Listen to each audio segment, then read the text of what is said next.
All right, guys, I'm joined here by a man celebrating an incredible victory just yesterday for his client, one of the most accomplished athletes in combat sports history, Kayla Harrison, securing the title and becoming the new UFC bantamweight champion. He now joins me to celebrate this incredible achievement and talk about what's next. Ali Abdelaziz, welcome back to Submission Radio, man. Thank you, brother, for having me. Thank you. So first things first, how are we feeling? What an incredible win and moment for Kayla Harrison. It feels like she's worked a lifetime to get to this position. She's been through the Olympics. She's won the gold. She's gone through PFL and other organizations. And now here we are, finally. She's got the belt. Must be a pretty good feeling for you and the entire team today. Honestly, between her and Habib winning the title, that was probably the best two moments of my career, because I know how hard she worked, and I know some of the things a lot of people doesn't know about her. She's not supposed to be here, and somehow she just fought. Everything was in her ways, and she's here today. And she's a great human being, and she's a little sister to me. Before anything, and she has a beautiful soul and a beautiful heart, and she helps so many people. She's the most unselfish person, and she's just a great human being overall. So now we saw the moment, her and Amanda Nunes, they squared off in the octagon. This is the fight that we believe is next. But now I'm hearing there might be like some issues. Maybe Amanda isn't as keen as what people thought. Break this down for me, man. What's going on with this fight? Listen, at the end of the day, first, when Amanda was in the UFC, nobody really cared, to be honest with you. When she left, nobody cared. Now, Kayla brought her back, and Kayla created a moment like this is a big fight. The environment, how she bring her in, and stuff like that. I have my doubt about Amanda. First she was sitting next to me, and her energy. She wanted Kayla to lose. She was not cheering for Kayla. Definitely, she wanted Juliana to win. This is 100%. And if you want to fight someone, you want them to win, to challenge them, right? But everything she was coaching, she was saying what Juliana should do.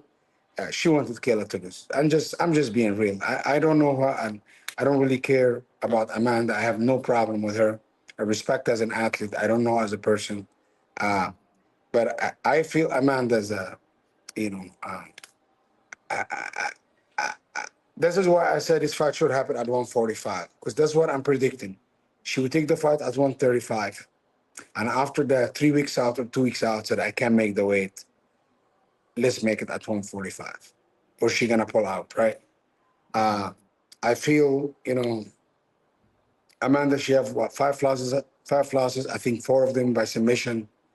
By a girl, she's 5-5. Other girl, Alexis Davis, she was 37 years old, 30-some years old.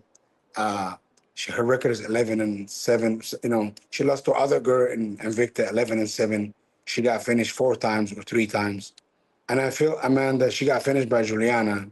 And MMA math doesn't really work, but we saw what Kayla did to Juliana. And Juliana is tough as nails. All respect to Juliana. And you see what Amanda couldn't do to Juliana. Juliana choke out, and after that, make her quit. And after that, she barely she beat her by decision, right? It was a very good decision, whatever, right? And I think mentally, I can't take what she accomplished, but also I thought she lost to Valentina 2 times they fought, right? And she beat a lot of 125-pound girls because back there was no 135, right? And I feel she never fought an athlete like Kayla. She never fought somebody as good as Kayla. And she's someone left the gym because Kayla's there. Kayla's in her head. All her coaches, they coaching Kayla. We know a lot of inside. And we know what's capable of doing. We're not going to focus on Amanda. But she's not on the drug program. And I'm not saying she doing anything not supposed to do, because I can never say that, right?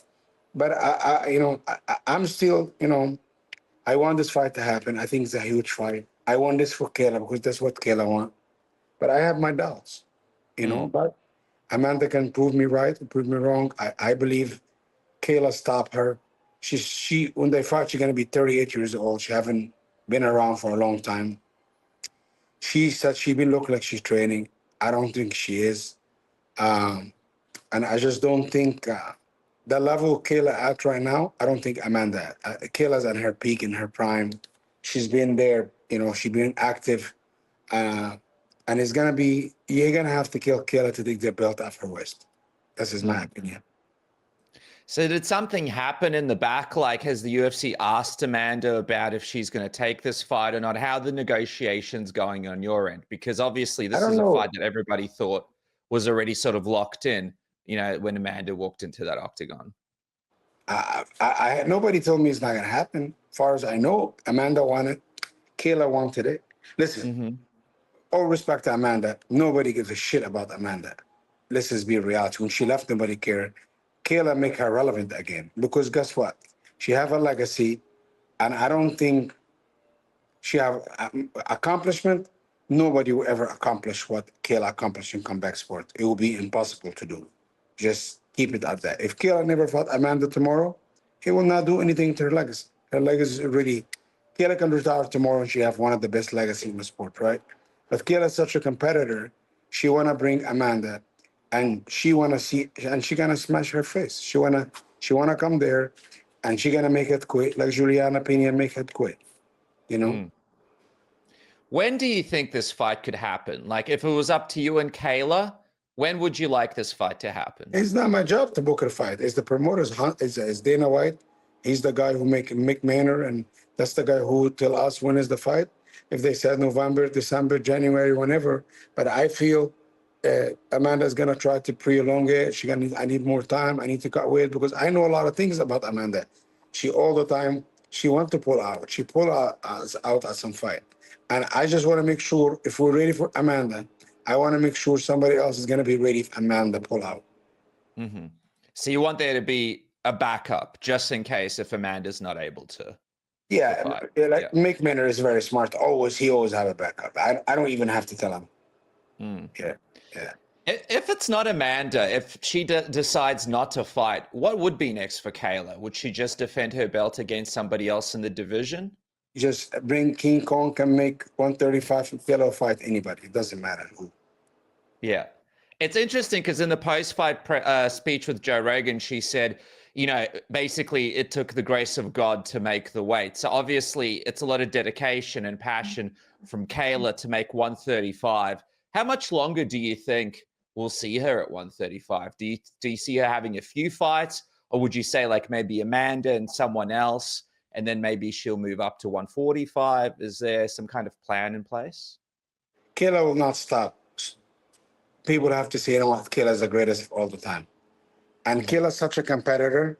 She just want to achieve goals. She want to get title defenses. She want to accomplish things people tell her cannot do, right? You know, and people say now she can beat Amanda Nunes. Mark my word. When these two ladies fight, Kayla will make her quit. Because she made her quit in training. This is why she left the gym. She left her whole entire team, her coaches, everything, because Kayla was a different airport and in a different promotion. And I'll tell you something, when I was negotiating with the UFC, her coaches didn't know, Dan Lambert didn't know, and I know they got accused, they are known, but nobody knows. It's just me and Kayla alone. Well, dude, I hope this fight comes together. I think it's a huge fight for the division and really the fight that everybody wants to see. I want to also ask you a couple more questions before I let you go. Last time we spoke not long ago, you said that Movsar was not getting the title shot. Since you said that, a lot of the fans came out. They were outraged. They didn't want to see Yair Volk 2. They wanted to see Movsar get this title shot. And then we saw rumors of potentially it's going to be Movsar and Aaron Pico in Abu Dhabi. Can you clarify to us what's going on with Movsar's next fight? And also Aaron Pico, who's also one of your clients too. Is that going to be now the fight? This is what Movsar told me. I said, if I fight anyone and I lose, I'm not worthy of a title shot. Habib did it, Islam did it, Bilal did it. I'm not better than none of these guys. And I said, they're gonna, long as it takes, if I have 20 guys to win a title, I'm gonna do it. At the end of the day, this is the mentality he have. I told him, you know, and I manage Pico and a lot of people. I told him it makes no sense for you to fight Pico, and he said, "This is what I want. If they offer me the fight, I'm gonna take it." And right now is no done deal. There's nothing going on, and if it's done deal, that UFC will announce it and we'll move forward. But right now is I don't have a contract. I don't have a bar agreement. I don't have nothing. It's interesting though, because it was supposed to be Alex and Yair in the big card, the big Mexican card, but now that's no longer there. It's no longer a pay-per-view. Is there a chance that the UFC might change their mind and just give Movsar this fight because people were so negative when they found out about Yair getting the rematch so soon? Absolutely, it's possible. The fight, and as far as I know, and when I don't have a contract about agreement, nothing done. Sorry about my clothes, man. I just come from the gym and it's very late here. I don't want to change. That's all good, man. He's a real fighter. He doesn't choose opponent, and this is his mentality, man. I cannot make him soft. When guys they hard like that, I'm not gonna try to baby them in. If this is what they want to do, I'm gonna support them. Okay, well, we'll see. Well, hopefully he still gets that title shot. I want to quickly also ask you about Ankalaev, man. I keep seeing that this Alex Pereira fight still hasn't been able to be locked in. From your end, what are you hearing from Alex Pereira's team? Like, is it true? Did he knock back a couple of dates and a couple of fights with Ankalaev already? Or is that all just hearsay that we're seeing on the internet? No, I can tell you it's truth. Ankalaev was asked to fight in June, July, and August. Ankalaev said yes for all these dates. And in reality, June and August. We said yes to both, right? I don't know if the UFC asked him or they didn't ask him. I can't do this. But you have to understand, man, when you're one of the biggest stars in the UFC, you have all the hype, you're untouchable, and you lose. Sometimes you need to reset. Or sometimes guys question myself. Maybe Alex don't want to fight Ankalaev. Maybe he does, right? I'm very good friend with his coach, Panelo. He's a really good guy. And he told me when I see about the weekend, he's ready to go in October or November. And I believe him. And I believe Alex Pereira deserves time to rest. But I also believe more time you give Ankalaev to get ready for him is going to be more problem for him. That's just my opinion. I think this fight will not go 5 rounds. There's no way in hell this fight will go to 5 rounds. No way. All right, guys, before I get back to the interview, I just want to thank my sponsor, MANSCAPED, for making this program possible. Did you guys know with a code word submission, you guys could save 15% off? That's 15% off plus free shipping from all of the great products on the Manscaped website. But I want to talk to you guys about the Chairman Pro. The Chairman Pro is a high-tech, data-approved grooming upgrade, which is perfect for the Father's Day over there in America. But if it's not Father's Day, it is an electric face shaver that can tackle up to 5 days of growth and features 2 interchangeable blade heads. It's waterproof. The battery life is awesome, up to 75 minutes of runtime on a single charge, but it also showcases the battery level so you know when it's time to recharge with a display. Of course, it's got the travel lock, the LED spotlight, and most importantly, the 2-year warranty the Manscaped comes with. Manscaped, of course, has the Lawnmower 5.0, the Beard Hedger, and all sorts of other products. Some of the most comfortable underwear out there as well. So go to manscaped.com, use the code word submission, get 15% off and free shipping today. And guys, I also want to talk to you about our friends at SAILY. That's right, SAILY, the best eSIM on the market today. What is an eSIM? Let's say you're traveling, you need to make phone calls, you need to download data, you need to be able to use your phone. Don't line up in a stupid queue and replace your SIM card, lose your current SIM card, and sign up to some plan that lasts for months. Use SAILY today. You just have to download the app. You just choose the location where you're at. You choose the amount of data that you want, and you are sorted, my friend, to use your phone wherever you go, whatever country you go to. It's easy to use. Like I said, all you need to do is just download the app. You avoid roaming costs, never ran out of data because you're able to update it and increase it wherever you go. It's one eSIM for all of your trips, so you don't have to change SIMs everywhere you go. And it's got global and regional plans as well. Get up to 100 gigabytes of data or as little as 1 gigabyte of data for a week or half a year. SAILY is your place to go for everybody out there who's looking for an eSIM. So download the SAILY app now and use the code submission or go to saily.com/submission. The link is in the description below and you guys get an exclusive 15% off your first purchase. That's 15% off your first purchase. Try SAILY today. And now back to the program. No Do you way. think there's a chance that Alex Pereira just goes, nah, I'm just going to go to heavyweight? Like, do you reckon there's a chance he just tries to leave the division? There's no way. There's no way he would go to heavyweight. There's no way. There's no way. That would be a terrible mistake if he go to heavyweight. You know, it was everyone said. But listen, at the end of the day, Ankalaev, maybe he need to get a win if he get his confidence back and fight Ankalaev. But listen, at the end of the day, he deserved the title shot. He deserved to get better. Maybe he's injured. Maybe he needs to fix his health. I respect the guy, and people said you don't like him. I respect the guy very, very much. If I don't like him, people will know I don't like him. But I respect him. I think he's an unbelievable fighter. I think Ankalaev is a much better fighter than him. I think Ankalaev have just as much power as him. I think can wrestle better, can grapple better, and I just think if they fight again, he's going to be on his back foot, and I think Ankalaev is going to knock him out cold. Another legend coming back to the UFC this weekend, man, is Kamaru Usman, right? This has been building for a while. 38 years old, but he's finally coming back into the octagon, fighting one of the toughest challengers and Joaquin Buckley in the main event. First of all, you must be pretty proud of Kamaru. Like, for people that don't realize, just making the weight, being in shape, being able to fight at 38 years old after having such a long career, it's pretty impressive that he's even making this return, right? Listen, let's be real. Let's see Kamaru's lost 3 losses. He lost to Leon, and he was beating the hell out of Leon, just got caught. Rematch him again. He went to London. I'm telling you something. He couldn't walk. He have to have 5 injections for this fight. Oh, really? And I still think he won. Yes. Kamaru, every fight, back before he get all, now he's fixed. He's healthy, right? And after that fight comes out on 10 days notice, and he was in Milan partying, nobody really whipped his ass. He just got caught one time and have a close decision one time, right? But I'm gonna tell you something. I went to Denver a couple weeks ago, and I trained with Kamaru, and he beat the shit out of me. And he's one of the best shapes I felt him for a long time. And he's healthy. He have no injuries. He's the first time ever, I can tell you, Kamaru Usman for the last 7-8 years, he have to get 6-7 injections before fight week to be able to fight. Oh, wow. Is that in his knees, or is it in other parts of his body? Knee, shoulder, you name it. He was always got something, But in a way, he's ready.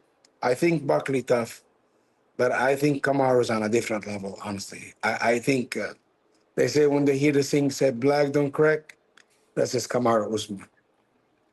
Obviously, it's going to be Islam and JDM next for the title. We're still waiting for that to be finalized. But if Kamaru wins this weekend, do you think he takes the next spot for whoever wins between Islam and JDM and gets another shot at the belt?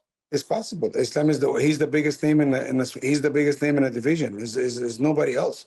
He's one of the biggest name in the division. Islam not really in the division now, but listen, at the end of the day, I believe Islam will stop JDM respectfully, and I think he's a very nice kid, and I think he's very talented, and I think it's too early, too soon for him. Islam just have the worst matchup game, and I think Kamaru can fight JDM or can fight somebody else, whatever he want to do. Kamaru's a legend, man. Sometimes when you accomplish this much, you can get to do whatever the hell you want. Can I ask you, man? Obviously, a lot of people are picking Islam to beat JDM, but just it's a tough fight, man. It's a tough fight. Yeah, and you never know what's going to happen on the night. Let me tell you something. Yeah. Islam and Tybura, Islam was 4-1 favorite. Islam and GDM is almost even. This is what people think about it. If you think Habib said it's a very tough fight, and if we think, we look over GDM, people crazy. I think this guy's so talented. He's so fluid. He's good everywhere. I think Islam is better. That's my opinion, my humble opinion. But I got nothing but respect for this young man, and he's phenomenal, and he's very fun to watch, and he's the future of the guys like him, the future of the sport.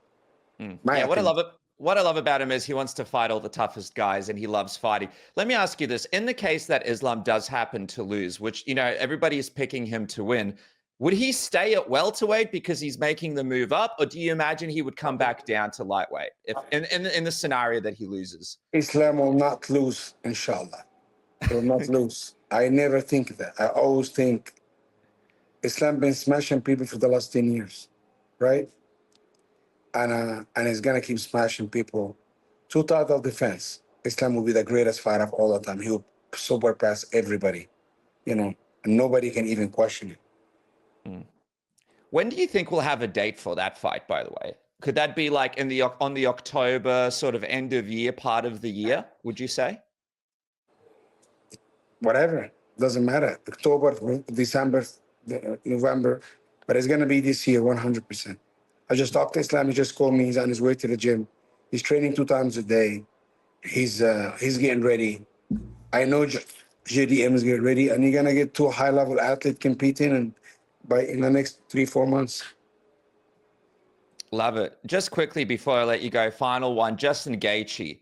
A lot of people are sort of asking, what's next for Justin Gaethje? Obviously, it's going to be Ilya and Charles at the moment, but people are asking, do you do Justin Gaethje and Armin? Do you do Justin Gaethje and Paddy Pimblett? Like, what do you think? Ideally for you, who do you think could be next for Justin Gaethje? Justin Gaethje fight the winner. He won 3 of his last 4.